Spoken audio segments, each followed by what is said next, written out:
J. Caddy Beast from Phoenix, Arizona, and you're watching Hot Facts with my boy Robert Reese.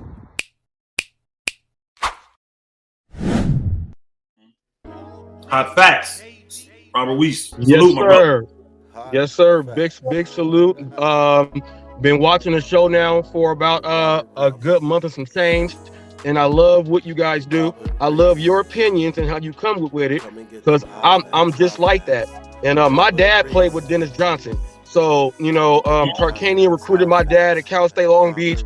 I grew up playing ball with Tyson Chandler and all these dudes. So when I watch the game, it's a little different. Now, I want to get into this with you because I feel like you'll be able to understand what I'm talking about.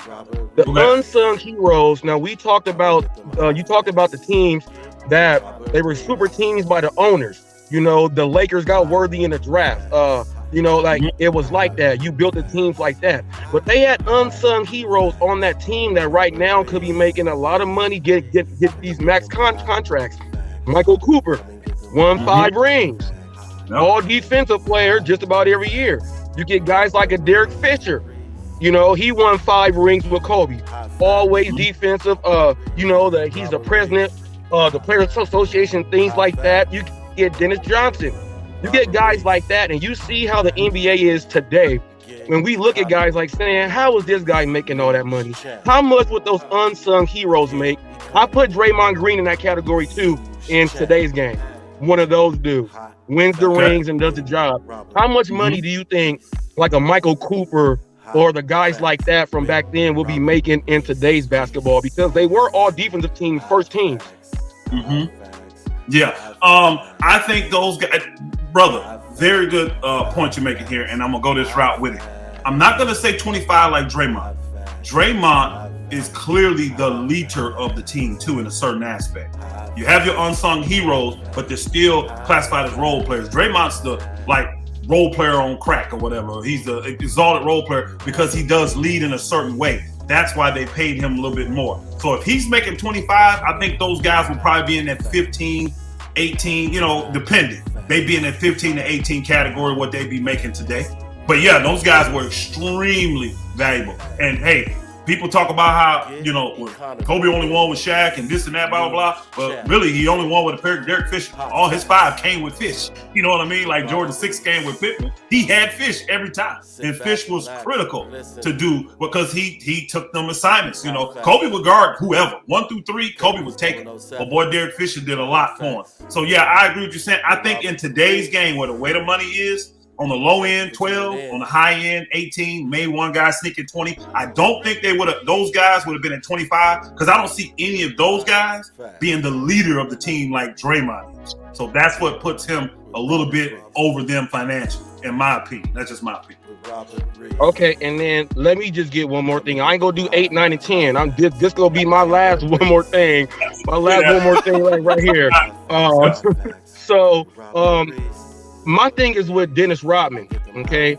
People don't understand. They say, well, he's too small and things like this, but they don't understand he was the only player riding the bike while he's on the bench before he goes back in. So he was never going to stop, and they say, well, he wouldn't have been good in today's round.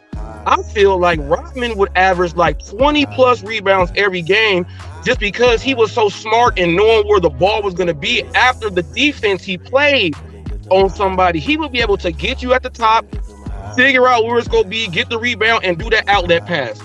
How many boards do you think Rodman would average in today's NBA? I think he probably would average about what he averaged then, just because the game is so different and because he can't shoot like that. Now, Rodman did shoot some threes in the end. He would have had to develop the 3 and use it to be out there, because the way today's game is, you always had those guys that you never even cared about scoring. They did all the other stuff. Today's NBA ain't that way. So I think with the way it is, unless he developed that 3. Now, if he developed a 3 ball and became a stretch 4, Rodman would have definitely averaged 20 boards. Because he would. I'm gonna tell you right now a story about Rodman. Because I worked at the Palace when he was there. Right when I was in college, I used to work at the Palace. I had passes. I used to get a chance to go to practice sometimes. I've never seen a faster guy on the court, bro. Rodman was a darn gazelle, bro. He looked like a cheetah run. Bro, I see guys like if you ever see how fast John Wall is up close, you be like, whoa, whoa, he took 3 steps and got 94 feet. That's how it seems. Rodman was the same way, bro. I remember watching him in practice, and something would take place, and he just made up so much space. He's so fast, bro, and he was so athletic. He was so smart. He was so strong. Even though he had that wiry frame, Rodman was strong, bro. So I think he would, if he didn't develop the 3, he would get about 14, 16 boards. He developed that 3 and could play more minutes. Rodman probably would have got 20. He'd have definitely led the NBA in rebounds without question. Still, by far, he would have been the best rebounder in the game, in my opinion. Okay, well, thank you guys so much. Check me out. Check me out on Hot Facts. Just hit 10,000 subs yesterday. I'm at 10,211 months right now, so my channel's doing good. Big salute. Yes, I'm gonna be chiming in because I love y'all talks. Yes, sir. Love y'all. Yes, sir. Thanks for coming out, brother. You too.